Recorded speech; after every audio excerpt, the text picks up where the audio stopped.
Hey y'all, my name is Chloe, and today I'm here to talk to you about female hormone imbalance and permaculture and how they can work together to solve a major issue of endocrine disruption by so many environmental factors that are in our world today.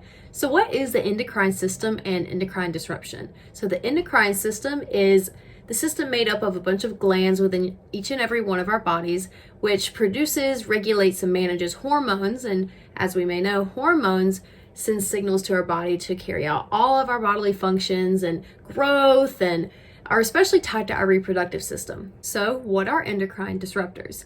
That's basically anything that causes an hormonal imbalance. And sadly, we are actually surrounded by a ton of them day to day. So, why is this hormonal imbalance so concerning? So, according to an article called Pesticide Exposure, the hormonal function of the female reproductive system disrupted.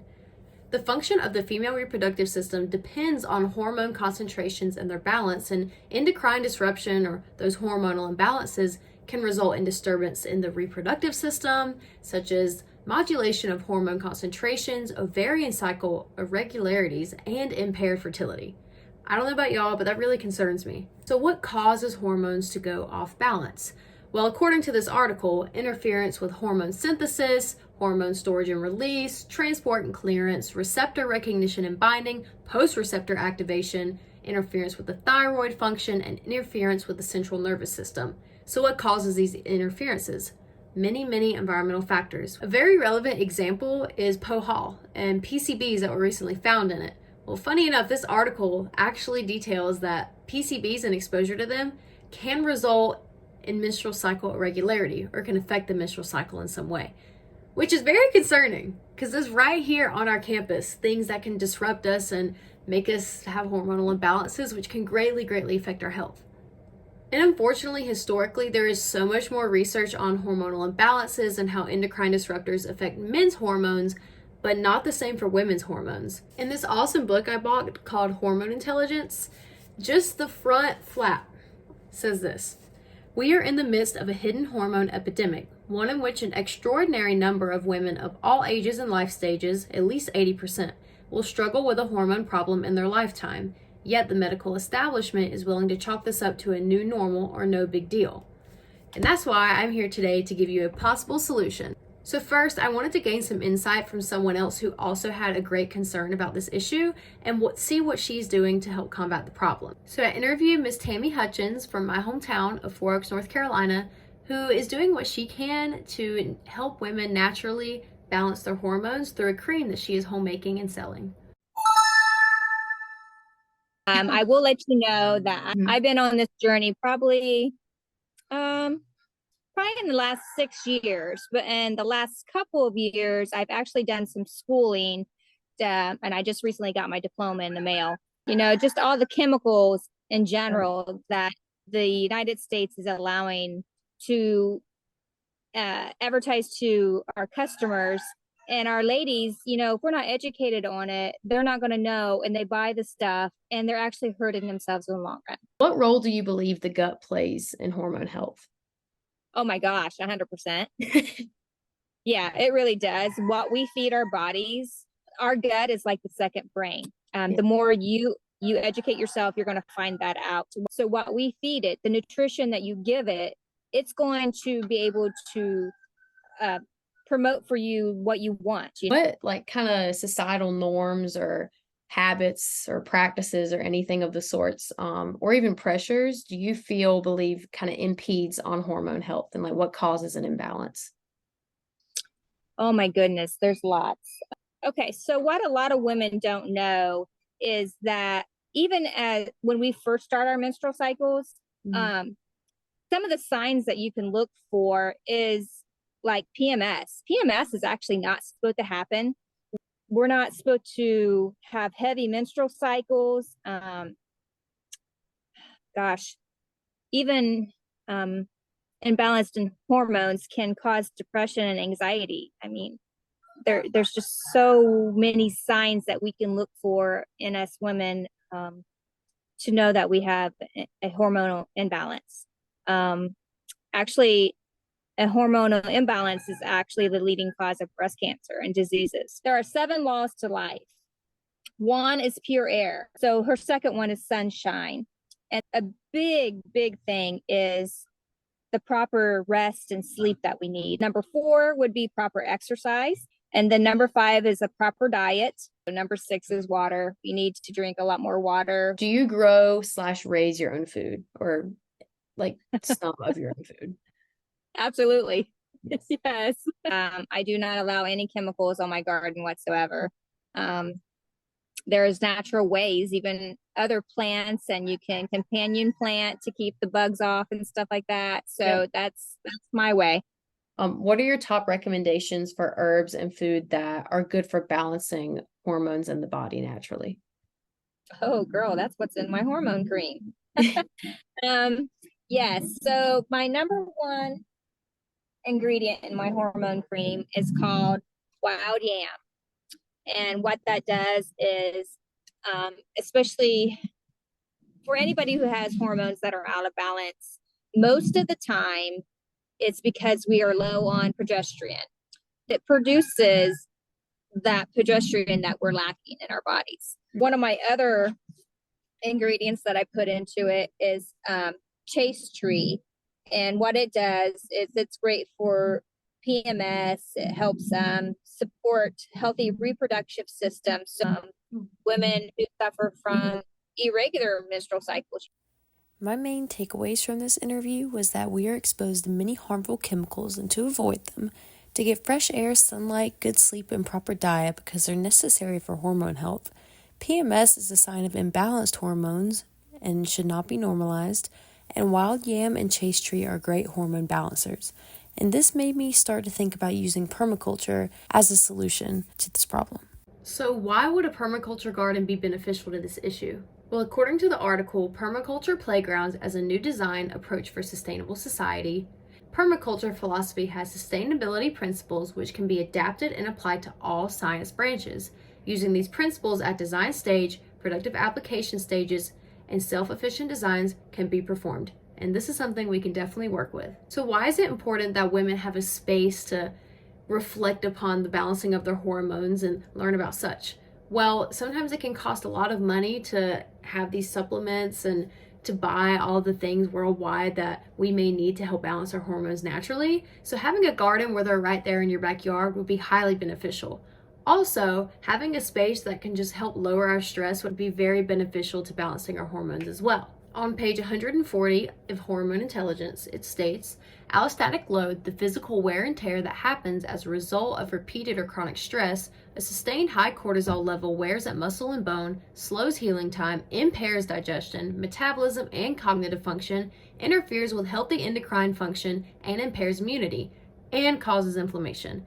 Because all your endocrine system is interconnected to your nervous and immune systems, when the HPA axis is on alert, it puts the brakes on ovarian and thyroid function, therefore disrupting your hormones. The book also states that chronic stress has become such a prevalent problem today that it has now been classified as an endocrine disruptor of its own. Funny enough, on page 141, it states subtle hormonal symptoms like irregular periods, increased cramps, or breast tenderness, the kind we're told are normal, so don't pay them any mind, can be important early signs that you're under too much stress. So why wouldn't we turn to permaculture? An edible food forest that also counts as a natural space that is highly functional just wraps all of it into one perfect bow. Also, an article from Permaculture News states that one recent Australian study revealed that spending 30 minutes each week in a park can reduce your risk of depression by 7%.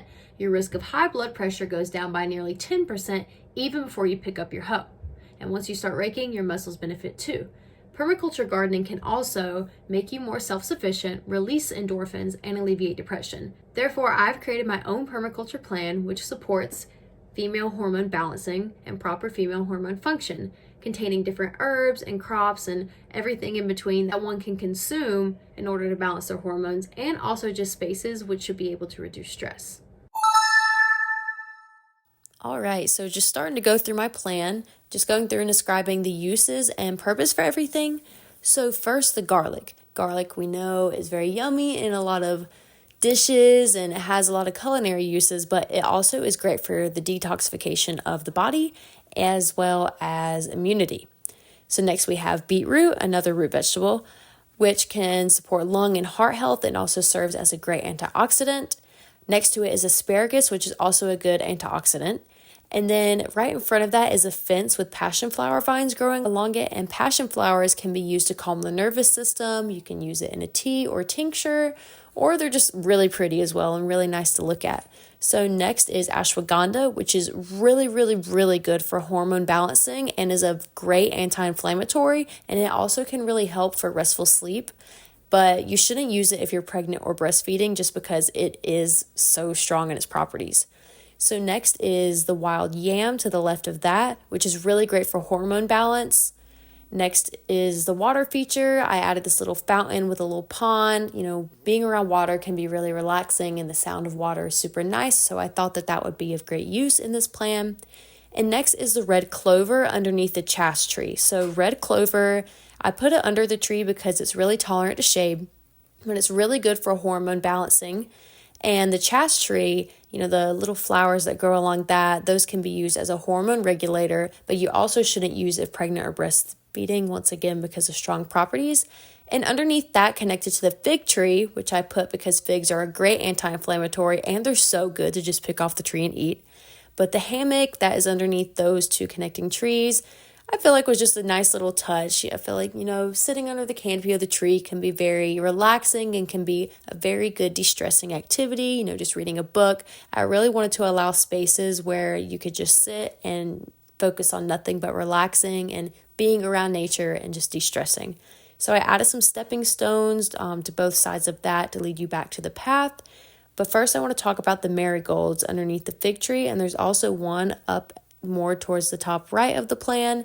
So marigolds attract beneficial insects, but also repel unwanted ones, which is really good for deterring pests. I wanted to make sure I included enough pest deterrent plants, being that pesticides, as I mentioned in that article, have been shown to cause major hormone irregularities and imbalances and just all of these bad side effects, especially for women.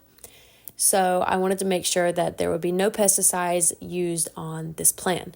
So next, moving on with the plants, is calendula, which is really good for your skin, can be used in teas and tinctures, and is also a pest deterrent. Next is chrysanthemum, which is a good anti-inflammatory, once again a pest deterrent. The spider plants I thought was a nice little decorative touch, but can also be really good for detoxifying the air. And like I said, it's just a nice decor. Milk thistle is really good for liver support, which we kind of do more damage on our liver with it constantly having to detoxify things we're intaking in our body every single day. So supporting that is very important. Next is dandelion, which is good for detoxifying the body and creating a hormone balance as well as hydration. And then basil. Thought it would be nice to include a little spiral in the middle. I really also wanted to go with this spiral touch. I know that Professor Spafford really likes spirals, and so do I. And kind of walking in a spiral sense, like weaving in and out of the beds of the plants, I thought would be a really nice, also kind of de-stressing touch. So the basil spiral, basil promotes good blood circulation and regulation of the digestive system, and it's really good for nursing mothers as well. So purple yam, it is excellent, excellent, excellent for hormone balance. So the fire pit, I just wanted to create a space for gatherings and just also more relaxation. Maybe at night, I thought it would add a nice little touch, especially with the gravel and sitting on the logs, feeling kind of one with nature. So next is milkweed, which is awesome for female hormone balancing and is even given specifically to mothers after childbirth to help promote milk production. And next is spearmint, which helps detoxify the body, helps with nausea, promotes calm, and is also a pest repellent. Raspberry bushes promotes great hormone balance, especially the raspberry leaf. Raspberry leaf tea is absolutely wonderful for that and promotes regular menstrual cycles and a healthy pregnancy. Black cohosh can help reduce PMS and menopause symptoms and also promotes hormone balance. I added the wooden canopy for shade. Underneath there could be lounging. The patio space could be used for gatherings. I specifically thought of it as being used for exercise, being that is very important for healthy hormone function and regulation and just being healthy in general. The storage underneath the wooden sitting bench, which could also be used for lounging. The storage I wanted to add just as a space to keep any possible workout equipment such as weights or a yoga mat. And then the lavender in the little pot by the side Could be used for just calming. The scent is very nice. You could put it in teas and tinctures. It also serves as a pest repellent, and the citronella also promotes a relaxing aroma and also a repellent as well. I thought it'd be important to put that by the lounging space so you're not getting eaten up by bugs. Thank you so much for watching this video presentation. I really hope you enjoyed learning a little more about female hormones, the balance, endocrine disruptors, and how they're present, but also on the flip and positive side, how permaculture can help us with those very issues. Thank you again, and goodbye.